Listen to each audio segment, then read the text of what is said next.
ದೇಶದಾದ್ಯಂತ ಇಂದು NEET exam ನಡೀತಿರುವಂತಹ ಹಿನ್ನೆಲೆಯಲ್ಲಿ ಪರೀಕ್ಷಾ ಕೇಂದ್ರಗಳ ಸುತ್ತ ಸಾಕಷ್ಟು ಭದ್ರತೆಯನ್ನು ಸರ್ಕಾರ ಹೆಚ್ಚಳ ಮಾಡಿರುವಂಥದ್ದು. ನಾನೀಗ ತುಮಕೂರಿನ ಜೂನಿಯರ್ ಕಾಲೇಜು ಮೈದಾನದ ಬಳಿ ಇರುವಂತಹ ಪರೀಕ್ಷಾ ಕೇಂದ್ರದ ಮುಂಭಾಗದಲ್ಲಿದ್ದೇನೆ. ನೀವೀಗ ಸದ್ಯಕ್ಕೆ ದೃಶ್ಯಗಳಲ್ಲಿ ಗಮನಿಸ್ತಾ ಹೋಗ್ಬೋದು. ಸದ್ಯ ನಾನೀಗ ತುಮಕೂರಿನ ಜೂನಿಯರ್ ಕಾಲೇಜು ಮೈದಾನದ ಬಳಿ ಇರುವಂತಹ ಪರೀಕ್ಷಾ ಕೇಂದ್ರದ ಮುಂಭಾಗದಲ್ಲಿರುವಂಥದ್ದು.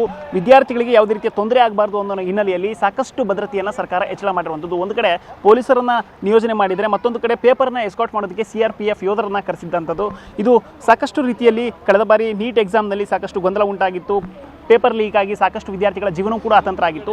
ಆದರೆ ಈ ರೀನೀಟ್ ಎಕ್ಸಾಮಲ್ಲಿ ಯಾವುದೇ ರೀತಿಯ ತೊಂದರೆ ಆಗಬಾರ್ದು, ವಿದ್ಯಾರ್ಥಿಗಳಿಗೆ ಯಾವುದೇ ರೀತಿಯ ಗೊಂದಲ ಉಂಟಾಗಬಾರ್ದು ಅನ್ನೋ ಹಿನ್ನೆಲೆಯಲ್ಲಿ ಸಾಕಷ್ಟು ಕಟ್ಟುನಿಟ್ಟಿನ ಕ್ರಮಗಳನ್ನು ಅನುಸರಿಸಿ ಸಾಕಷ್ಟು ಭದ್ರತೆಯನ್ನು ನಿಯೋಜಿಸಿ ಸರ್ಕಾರ ಇದೀಗ ಪರೀಕ್ಷೆನ ನಡೆಸ್ತಾ ಇರುವಂಥದ್ದು. ತುಮಕೂರಿನಲ್ಲಿ ಒಟ್ಟು 13 ಪರೀಕ್ಷಾ ಕೇಂದ್ರಗಳಿದ್ದರೆ 5239ಕ್ಕೂ ಹೆಚ್ಚು ಪರೀಕ್ಷಾರ್ಥಿಗಳು ಸದ್ಯಕ್ಕೆ ಪರೀಕ್ಷೆನ ಬರಿತಾ ಇರುವಂಥದ್ದು ತುಮಕೂರಿನಲ್ಲಿ. ಸದ್ಯ ಈಗ ಸಾಕಷ್ಟು ಪರೀಕ್ಷಾರ್ಥಿಗಳು ಪರೀಕ್ಷೆನ ಬರೋದಕ್ಕೆ ಕಾತುರದಿಂದ ಕಾಯ್ತಾ ಇರುವಂಥದ್ದು. ಅದೇ ನಿಟ್ಟಿನಲ್ಲಿ ಸರ್ಕಾರವೂ ಕೂಡ ಯಾವುದೇ ರೀತಿಯ ತೊಂದರೆ ಆಗಬಾರ್ದು, ವಿದ್ಯಾರ್ಥಿಗಳಿಗೆ ಕಳೆದ ಬಾರಿ ಆದಂಥ ಗೊಂದಲ ಆಗಬಾರ್ದು ಅನ್ನೋ ಹಿನ್ನೆಲೆಯಲ್ಲಿ ಸಾಕಷ್ಟು ಭದ್ರತೆಯನ್ನು ಕೂಡ ಇಲ್ಲಿ ನಿಯೋಜನೆ ಮಾಡಿರುವಂಥದ್ದು. ನೀವೀಗ ಸದ್ಯಕ್ಕೆ ದೃಶ್ಯಗಳಲ್ಲಿ ಗಮನಿಸ್ತಾ ಹೋಗ್ಬೋದು.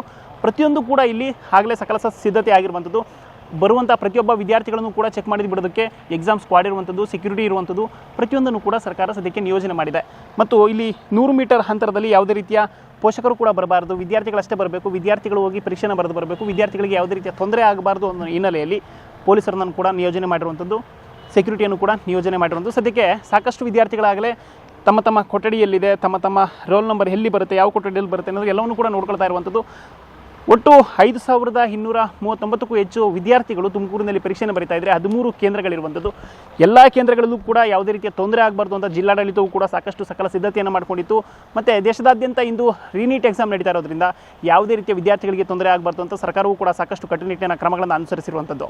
ಕ್ಯಾಮ್ರಾ ಪರ್ಸನ್ ದರ್ಶನ್ ಜೊತೆ ಪುನೀತ್ ಎನ್ ಲಕ್ಷ್ಮೀಕಾಂತ್, ಪ್ರಜಾಶಕ್ತಿ TV ತುಮಕೂರು.